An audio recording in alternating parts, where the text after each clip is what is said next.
नमस्कार, मैं हूं मनीता उपाध्याय। पी न्यूज के प्राइम टाइम न्यूज बुलेटिन में आप सभी दर्शकों का स्वागत है। रिट परीक्षा में हुई धांधली को लेकर एसएफआई कार्यकर्ताओं ने आज जमकर सीकर जिला कलेक्ट्रेट पर प्रदर्शन किया। एसएफआई ने आज बड़ी संख्या में जिला कलेक्ट्रेट तक रैली निकाली। इसके साथ ही सीएम और शिक्षा मंत्री की शव यात्रा निकालकर कलेक्ट्रेट के सामने उनका पुतला दहन किया। मांगे नहीं मानने पर एसएफआई कार्यकर्ताओं ने 9 फरवरी को विधानसभा सत्र के घेराव की चेतावनी दी है। एसएफआई के प्रदेश व्यापी आह्वान के तहत हम आज जिला कलेक्ट्रेट के ऊपर पुतला दहन किया। छात्र संगठन एसएफआई के नेतृत्व में हमारी मांग है कि जिस प्रकार से अशोक गहलोत सरकार है वो ढोल नगाड़े बजा रही है कि हम रिटोत्सव मना रहे हैं, लेकिन एक के बाद एक जो पेपर लीक करने वाले हैं गिरोह है वो पकड़े जा रहे हैं। और फिर भी एसओजी ने दावा किया है कि रीट का पेपर लीक हुआ है, लेकिन सरकार मानने को तैयार नहीं है। हम मांग करते हैं कि जिन लोगों का राजनीतिक संरक्षण है, राजनीतिक संरक्षण के बिना ये पेपर लीक नहीं हो सकता। इतने बड़े स्तर पर जो राजनेता इसके पीछे जिनका हाथ है उनका पर्दाफाश किया जाए। रीट की जो जांच है वो सीबीआई से होनी चाहिए। और जो बेरोजगार इतनी संख्या के अंदर 26 लाख जो आवेदन आए हैं, इसके अंदर जो भर्ती के अंदर है, हमारी मांग है एसएफआई की कि रीट के पद बढ़ाकर 32,000 से बढ़ाकर 50,000 किए जाए। और जिन जिन राजनेताओं का संरक्षण है गहलोत सरकार के इशारे के ऊपर, हम गहलोत सरकार से कहना चाहते हैं कि इसकी सीबीआई जांच करवा करके तमाम राजनेताओं को जो नाती के बाड़े से जो एक बैठकर गिरोह चला रहे हैं उनको जेल में डालने का काम करे। और विधानसभा के अंदर कड़ा से कड़ा कानून लेकर आए ताकि किसी की हिम्मत नहीं हो कि हम पेपर नकल करवा सके, किसी भी संस्थान की हिम्मत नहीं हो उनकी मान्यताओं को रद्द किया जाए, उनके गैर जमानती कानून लाया जाए। हम यह मांग करते हैं अगर हमारी सरकार को नहीं माना गया तो आने वाले समय में 9 फरवरी से जो विधानसभा का सत्र चलेगा उसके अंदर एसएफआई राजस्थान के नेतृत्व में हम विधानसभा कूच करेंगे और प्रदेश का जो युवा है वो सड़कों पर रहेगा। नाम विजेंद्र ढाका, एसएफआई जिलाध्यक्ष। चूरू जिले के शहर के नयाबास में गैस सिलेंडर लीक होने से बड़ा हादसा हुआ है, जहां वार्ड 19 स्थित एक घर में तेज धमाके के साथ मकान फट गया और धमाके के साथ दरवाजे टूट गए। तेज धमाके के बाद एक बारगी अफरा तफरी मच गई। हादसे में 35 वर्षीय महिला भी झुलस गई, जिसे अस्पताल ले जाया गया। जानकारी के अनुसार वार्ड 19 के परमेश्वर लाल सैनी के घर यह हादसा उस वक्त हुआ जब 35 वर्षीय बबीता चाय बनाने किचन में गई और गैस ऑन करते ही यह धमाका हुआ। हादसे की वजह गैस सिलेंडर लीक होना बताया जा रहा है। हादसे के बाद एचपी गैस एजेंसी के कर्मचारी भी मौके पर पहुंचे और हादसे की जानकारी ली। बात हुई वो लीक हो रहा सिलेंडर, रात लगायो, रात में रोटी बना ली, रोटी खाना खुनो खा के सब सो गया। फिर सुबह उठी खिड़कियाँ से खुली, सुबह जाके गैस कर बैठ के गैस चालू करने लगी तो धमाका हो बहुत जोर को। फिर मैं तो मायने बैठी रह गई, कुआड़ पड़े पहले तो जोर से, फिर भी कर ले रहे मैं कमरों फाटे पड़े, सो कमरा 2 फाट गया, एक ही गोली चलो पट्टियाँ लगी बिनो।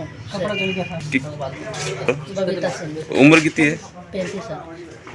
सीकर जिला बजाज ग्राम सावली में श्री कल्याण आरोग्य सदन में निःशुल्क नेत्र जांच एवं लेंस प्रत्यारोपण शिविर का आयोजन किया गया, जिसमें मरीजों की जांच कर मौके पर ही उनका इलाज किया गया।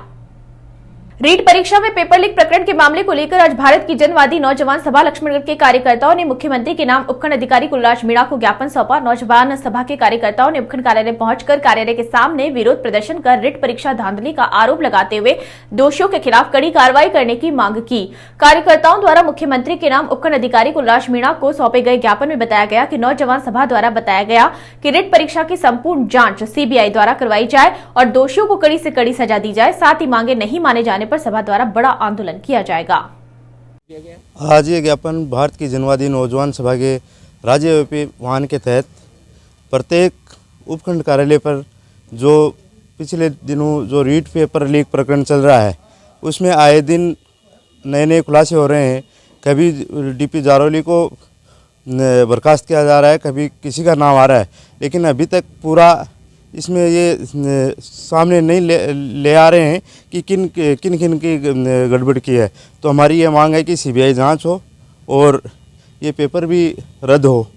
दूसरी मांग ये हमारी ये थी कि जो एनटीपीसी की जो भर्ती है उनको तुरंत नियुक्ति दी जाए और ग्रुप डी के मां जो साक्षात्कार इंटरव्यू जो परीक्षा है वो ख़त्म की जाए और एक ही परीक्षा के आधार पर ग्रुप डी में नियुक्ति दी जाए।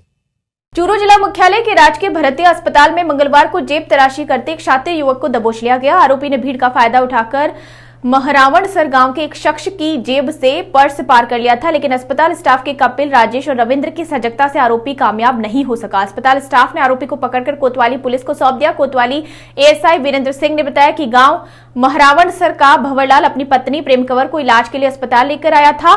भंवरलाल काउंटर पर पर्ची कटवाने के लिए कतार में खड़ा था, तभी आरोपी ने उसकी जेब से पर्स से पैसे निकाल लिए, लेकिन उसके पर्स निकालते हुए अस्पताल स्टाफ ने देख लिया। आरोपी किसी दूसरे को अपना शिकार बनाता, उससे पहले ही स्टाफ ने उसे पकड़ लिया। भंवरलाल के पर्स में 19,500 रुपए और जरूरी कागजात थे, जिसे लोगों ने आरोपी से बरामद कर भंवरलाल के सुपुर्द कर दिए। प्रारंभिक पूछताछ में सामने आया है कि आरोपी अपनी गैंग के साथ भीड़भाड़ वाले स्थानों में जेब तराशी की वारदात को अंजाम देता है।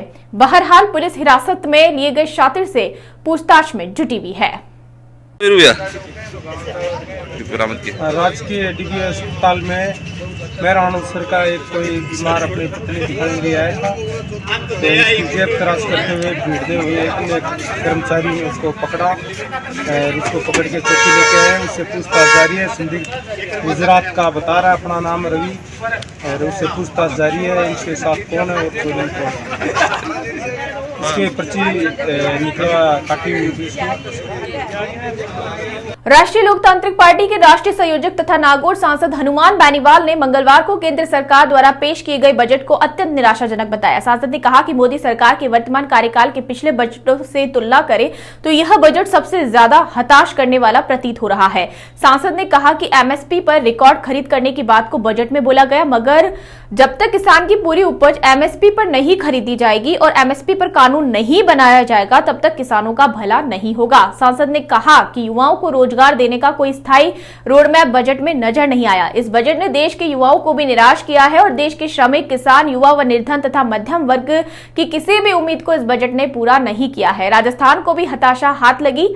सांसद बेनीवाल ने कहा कि ईस्टर्न कैनाल परियोजना को राष्ट्रीय महत्व की परियोजना घोषित करने, नई रेलवे लाइन परियोजनाओं की घोषणाएं, रेलवे से जुड़ी पुरानी घोषित योजनाओं को पूरा करने सहित राजस्थान के कई मुद्दों को लेकर जो उम्मीद इस बजट में थी, उसमें पुनः राजस्थान को निराशा ही हाथ लगी है। जबकि राजस्थान के मुद्दों को लेकर कई बार लोकसभा में उन्होंने राजस्थान से जुड़ी मांगों को उठाया था। सांसद ने वित्त मंत्री के बजट भाषण पर व्यंग्यात्मक टिप्पणी करते हुए कहा कि बजट भाषण में अधिकतर सांसदों को नींद आने लग गई और किसी को नींद नहीं आ रही है और उसको ये बजट भाषण सुना दिया जाए तो उसे नींद आने लग जाएगी। निराशाजनक बजट था और बिल्कुल ही जो उम्मीद देश को थी कोरोना के 2 साल के, जिस कोरोना काल का दंश इस देश ने भोगा है और 5 राज्यों के अंदर चुनाव, तो लोग ये भी कह रहे थे कि 5 राज्यों में चुनाव तो बजट कुछ अलग तरीके का आएगा, तो उम्मीदों से परे ये बजट आया। कोई खास बात इस बजट के अंदर, वित्त मंत्री ने 2.25 घंटे जो बजट को पढ़ा, और मैं तो ये कहूंगा कि अगर किसी बच्चे को नींद नहीं आ रही हो और ये बजट वित्त मंत्री वाला बजट सुनाते तो उसको नींद आ जाएगी, जैसे लोरी सुनाने से बच्चे को नींद आती है। मैंने देखा कि कई सांसद जब 1 घंटा बजट सुनते सुनते पूरा हुआ तो लास्ट के 40 मिनट उन्होंने सोते हुए बिताए। इसमें भाजपा के भी ज्यादातर सांसद थे, नींद आ गई थी उनको बजट सुनते सुनते। पी न्यूज के प्राइम टाइम बुलेटिन में फिलहाल इतना ही। अब लगातार बने रहिए पी न्यूज के साथ and don't forget to like, share and subscribe our channel and also press the bell icon of notification so that you will get each and every update of our channel.